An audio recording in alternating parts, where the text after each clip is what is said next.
¿Qué superpoderes tenemos? Bueno, yo creo que lo primer superpoder es el superpoder de ilusionarte, es decir, lo que es la inspiración, una propuesta, una visión que le trascienda, es decir, que no terminen en el yo, mío, para mí. Lo segundo que le mueve es la capacidad de poner en marcha su creatividad, su capacidad de comprensión en profundidad de aquellas realidades que no son evidentes.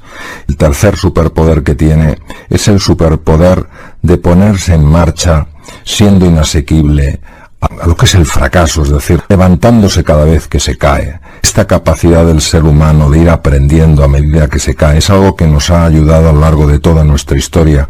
Lo que pasa es que muchas veces o no estamos suficientemente inspirados porque no tenemos una visión, o no ponemos en marcha el proceso creativo y ni siquiera tenemos una estrategia, o sencillamente pensamos que las cosas suceden solas. Lo que pasa es que uno tiene que tener primero una inspiración, una estrategia y un entrenamiento. La inspiración es saber que en ese día se pueden abrir posibilidades que ni siquiera te imaginas. ¿Quién soy yo para decir que ese día no va a ser un día extraordinario?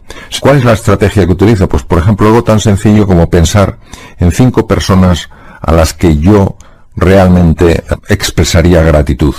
A veces no nos damos cuenta de la cantidad de cosas que tenemos y que muy pocas personas tienen. Este ejercicio tan sencillo de pensar antes de levantarte de la cama, justo al despertarte, en 5 personas a las que tú quieras, a las que tú valores, que estén añadiendo valor en tu vida, en tu existir, se ha demostrado no solamente que hace que te encuentres, que te levantes con mejor ánimo, es que se ha visto que tiene un impacto, por ejemplo, en los niveles de glucosa, en los niveles de lípidos, en los niveles de tensión arterial. Y la parte de entrenamiento es que esto no es un día agradezco y el otro no. Es decir, si me lo tomo en serio, digo, si esta estrategia realmente tiene sentido y me explican por qué tiene sentido, por lo menos tengo que darle la opción de que funcione. Esto de, lo voy a probar a ver si funciona, lo pruebo un día, y si no ha funcionado como me gusta, no sirve, eso es la excusa fácil para mantenerse atrapado en modelos viejos, mentales, que nos tienen muchas veces tremendamente esclavizados. El cerebro humano está tan preparado para los cambios que hay uno de los 2 hemisferios del cerebro, de las 2 partes que tiene el cerebro, el hemisferio izquierdo y el hemisferio derecho, hay una de ellas, que es el hemisferio derecho, que está especialmente diseñado para adaptarse a los cambios.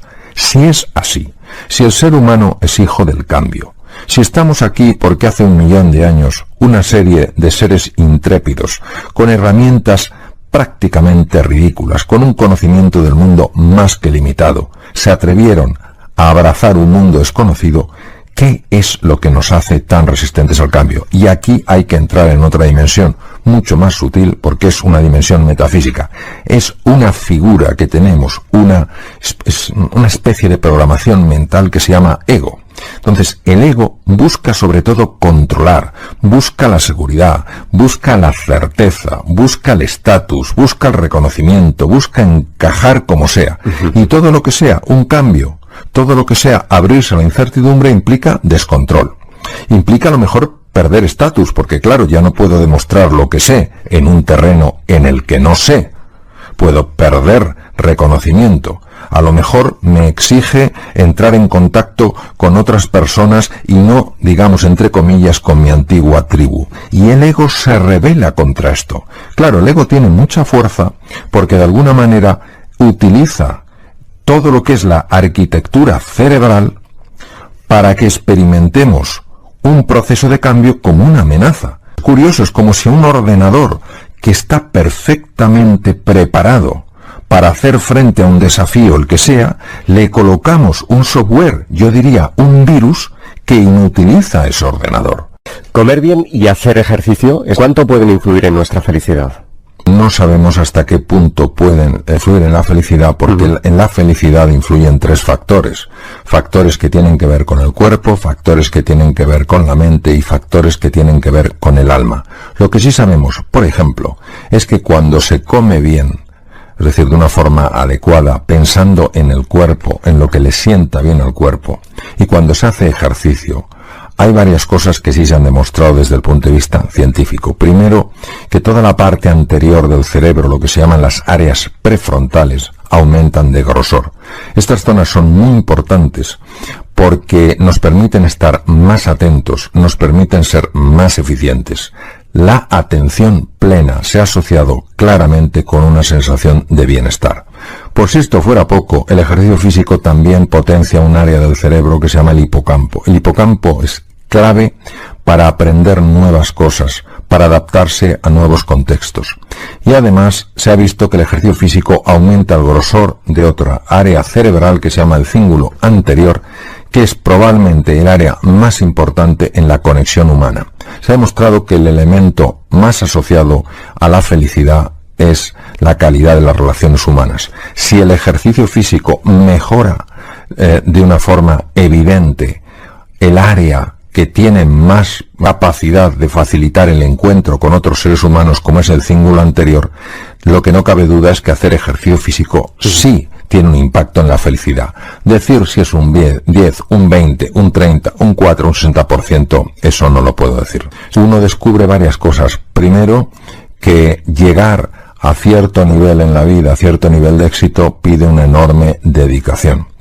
Y segundo, que quien no esté dispuesto a poner esta dedicación no podrá llegar probablemente a hacer realidad sus sueños. No basta solo la inspiración y tener una buena estrategia. Hay que estarse entrenando constantemente. ¿Cada vez hay más gente que vive sola, Mario? Bueno, primero, resulta verdaderamente paradójico que en una época con tantísima comunicación haya tanta soledad. Y es por una sencilla razón. Es porque la comunicación que estamos teniendo es tremendamente superficial. Y el ser humano tiene anhelo de una conversación más profunda, de un encuentro más enriquecedor. La soledad puede llegar a matar. ¿Por qué? Porque el ser humano es un ser de encuentro, y cuando tú te sientes solo, activan con mucha facilidad partes de nuestro sistema nervioso que solo se activan cuando uno se siente en peligro, cuando uno se siente aislado. ¿Cómo se combate? Pues primero siendo sensibles a esto, siendo sensibles a que hay personas que se sienten solas y buscando formas de transmitirles que no están solas. A veces es una llamada, una sencilla llamada que para alguien no es nada, pero para una persona que se siente sola es un mundo. Cuando el ser humano tiene anhelo de encuentro, hasta la cosa más pequeña puede marcar una enorme diferencia. Y sobre todo eso, ser sensibles a un problema que es enorme, porque quien se siente solo no va por ahí con un megáfono contándolo. Hay que tener esa agudeza sensorial para descubrirlo y hacer ese pequeño esfuerzo, un esfuerzo sin ruido, un esfuerzo sin parafernalias, para que esa persona sienta que hay alguien que se ocupa, que hay alguien que se preocupa, que hay alguien que está, a lo mejor en la distancia, pero aún así que piensa en ella. La disciplina y los hábitos. Cuando hablamos de la disciplina, hablamos de la creación de nuevos hábitos.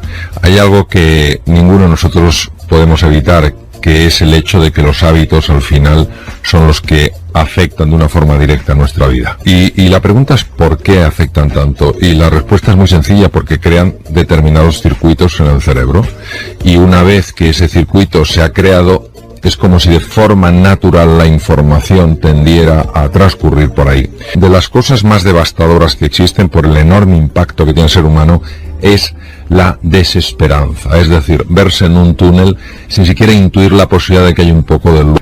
Sabemos perfectamente que cuando alguien cree, incluso situaciones muy complicadas, situaciones muy desafiantes, muy difíciles, que puede haber una luz aunque no la vea, y tiene esa fe en que antes o después encontrará el camino, encontrará la salida, y poco a poco va dando pasos, que el regalo de la fe es que al final se te permite ver lo que primero has creído, ¿no?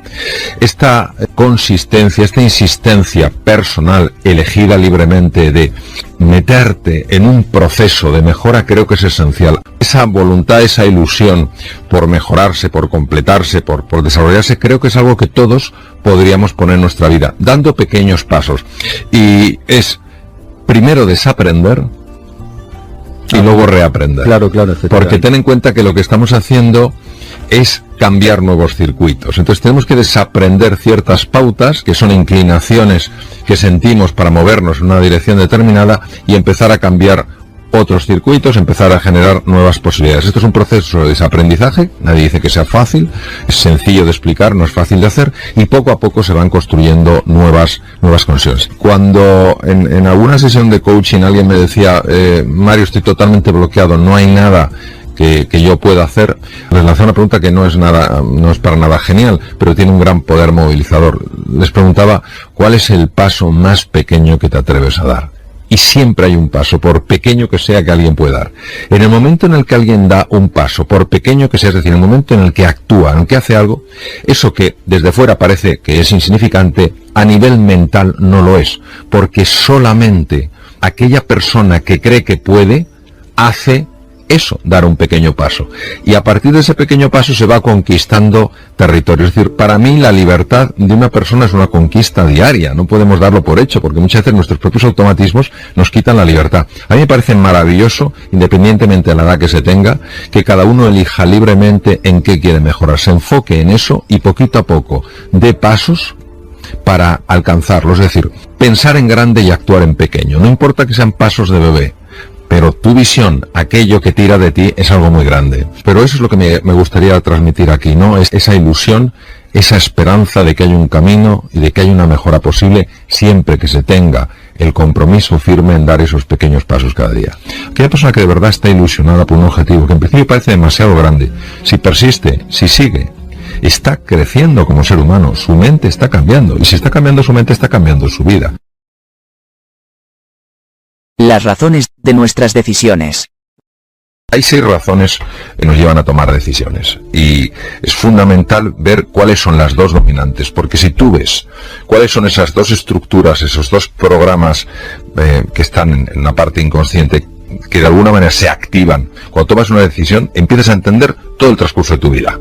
Y cuando tú ves eso, puedes empezar a tomar decisiones de otro tipo. ¿Por qué? Porque quieres llevar tu vida a otro lado. Uno de los motivos es la búsqueda de la seguridad, de aquello que a ti te da seguridad, de aquello que te permite mantener el control. Por ejemplo, hay personas que no toman decisiones de cambiar algo en su vida, no porque eso que quieren cambiar no sea interesante, sino porque para ellos es prioritario mantener la seguridad. Cuando una persona se da cuenta de que esto tiene tanto peso, pues también se da cuenta de que así no se puede crecer. Que si una persona no se atreve a hacer cosas diferentes, nunca crecerá por mucho que valga, ¿no? La segunda, y esta es muy importante de resaltar, es la búsqueda de protagonismo, de estatus, de reconocimiento. Hay personas que toman muchas decisiones en este sentido, aparentemente por una razón, pero en realidad lo que está en el trasfondo, lo que está debajo, es la necesidad de ser el punto de referencia, de mantener el protagonismo de las cosas. Que tercero es la pertenencia, es decir, todos queremos ser acogidos por el grupo. Yo vengo aquí, estoy tan a gusto, que claro, si yo estoy absolutamente obsesionado porque se me acoja, porque se me dé cobijo, rehuiré por completo el conflicto y llegaré a secuestrar mi propia voz.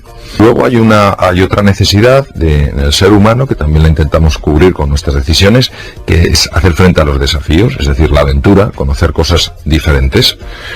Esto está muy bien. Si una persona lo lleva al extremo, pues puede poner en riesgo su vida. El quinto es el crecimiento. Para nosotros es importante aprender, sentir que estamos evolucionando, sentir que de alguna manera vamos mejorando. Si lo conviertes en una obsesión, pues a lo mejor te conviertes en la típica persona que lo único que quieres es ser el que más sabe, el que más crece, y no ayudas a otras personas a crecer. Y la sexta es la contribución, es decir, cuando tú te das cuenta de que tienes una misión de ayudar a los demás, de hacer algo por los otros. Si esto, que es en principio muy loable, lo llevas al extremo, puedes llegar hasta olvidarte de ti mismo. Entonces llegas a una especie de autoinmolación, que eso no es equilibrado. En una ocasión, Winston Churchill dijo que la virtud más importante era el coraje, era la valentía, porque de esa virtud derivaban el resto.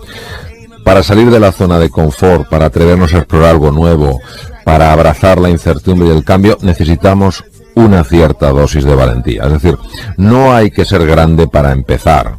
pero sí hay que empezar para ser grande, y ese empezar es un acto para mí de valentía, es dar un paso hacia adelante sin tener la seguridad de que controlas todos los factores. Por eso necesitas fe en ti mismo, necesitas confianza, y por eso para mí me parece que la valentía es una virtud y una característica tan importante.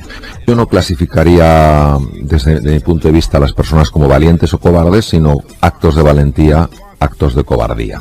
Es verdad que el entorno de alguna manera nos influye. Lo que el entorno no hace es determinarnos, porque si asumimos que el entorno nos determina, entonces no podemos a la vez simultáneamente decir que el ser humano es libre. ¿Qué ocurre? Que para que aflore este valor, para que afloren estas agallas, tenemos que alcanzar un punto que a mí me gusta llamar de insatisfacción inspiradora. Es decir, llegar un momento en nuestra vida en que digamos, yo no sigo así. Claro, esto no sucede si vivimos en una zona cómoda, en una zona familiar, o a veces tampoco hay que tocar fondo para tener este gesto de valentía, este gesto de audacia, y sencillamente que algo, una lectura, una persona, un ejemplo, un programa, una película te inspire para creer más en ti y en las posibilidades de vivir una vida mucho más acorde con aquello que te hace ilusión. ¿Por qué estar agradecidos a nosotros mismos? Primero porque creo que hay una falta tremenda de agradecimiento hacia nosotros mismos por lo que hemos logrado, por lo que hemos trabajado, por lo que hemos luchado. Tenemos una voz en nuestra mente, una voz tremendamente punitiva, increíblemente exigente, que de alguna manera nos lleva a la sensación de que nunca hemos hecho nada suficientemente bien. Ese reconocimiento, ese agradecimiento, esa felicitación a nosotros mismos, creo que no tiene nada que ver con la arrogancia y sí con el sano orgullo. Y por otro lado, creo que hay un elemento que es clave, que es el elemento de la fe. Santo Tomás dijo, nunca creeré hasta que no vea. Y San Agustín de Hipona dijo, nunca verás hasta que no creas. Yo creo que es la diferencia, es decir, la fe es la capacidad de ilusionarte, de soñar, pues posible, y actuar como los que creen que ese algo es posible. En mi experiencia, desde un punto de vista general, empiezan a manifestarse en tu vida, a lo mejor no las cosas que quieres, pero sí las cosas que necesitas. Yo creo que el ser humano no tiene ni idea de quién es. Digamos que hay tres capas en el ser humano. La primera es quiénes somos en realidad. Es el ser en letras mayúsculas. Es nuestra esencia, que es por naturaleza hermosa, bella, capaz, inteligente. Hay una serie de razones que nos llevaría tiempo explicar, por las cuales el hombre, el ser humano, empieza a tener una idea de sí mismo que no se ajusta para nada. Entonces genera una sensación de que no es suficientemente capaz, no es suficientemente bueno, no es suficientemente querible. Eso es la capa que se llama del temo ser, yo temo ser así. Como nadie se manifestaría de una manera fácil mostrando aquello que teme, ha de crear una nueva capa. Esa capa es el pretender ser. Conocer el ser humano es traspasar esas capas de la cebolla y tocar su esencia. El héroe no pensemos que es un ser grandioso, un ser invulnerable. El héroe es una persona que en un momento determinado, es cualquiera de nosotros, cualquier persona normal, escucha una llamada. Y esa llamada es adentrarse en un territorio nuevo, en un mundo desconocido. Y a pesar de que no puede controlar ese entorno, da un paso adelante. Empiezan a ocurrir una serie de cosas en ese mundo, empieza a encontrarse con lo que se llama sus ayudas y sus sombras. Y a través de caminar por ese terreno desconocido, descubre de sí mismo cosas que le ayudan a transformarse. De tal manera que cuando vuelve al mundo del que partió, es un ser que se parece mucho más a quien es en realidad, no a quien creía que era. Yo creo que el ser humano ha de observarse a sí mismo no enjuiciándose como bueno o malo, sino intentando comprenderse. Entonces yo quitaría, no quiero decir por supuesto que no exista ni una ética ni una moral, por supuesto, en el campo del que estoy hablando yo es el campo de la consciencia. Entonces la consciencia no se amplía juzgándose, la consciencia se amplía observándose con un espíritu de curiosidad y de fascinación, como decía Albert Einstein, abriéndonos la belleza del misterio.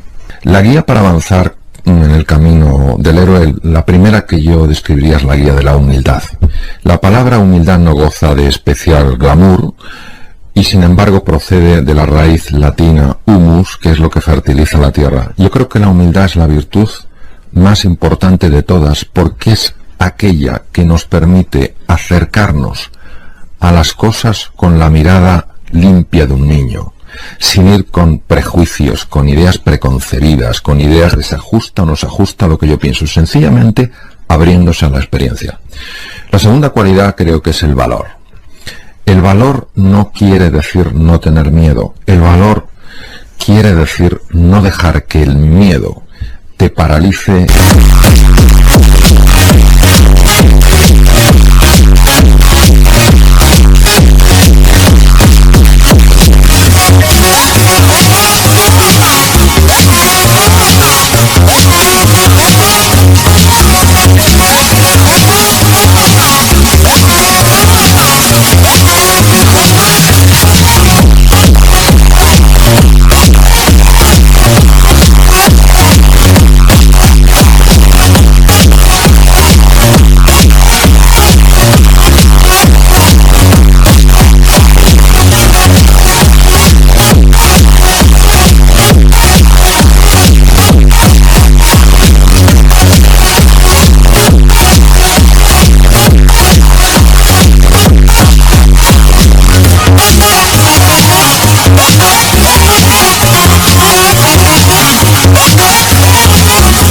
En aquellas cosas que son realmente importantes. Todo ser humano puede ser un héroe por amor. Entonces, el valor es ese compromiso de dar la cara, de defender aquello que verdaderamente merece la pena que se le defienda. Lo tercero, creo que es un cierto sentido de aventura y de curiosidad. Nuestro nivel de felicidad tiene mucha relación con el nivel de incertidumbre en el que nos podemos introducir y en el que a su vez nos podemos sentir cómodos. Sin esta hambre, sin esta sed por crecer o por evolucionar, creo que es difícil avanzar por el camino del héroe.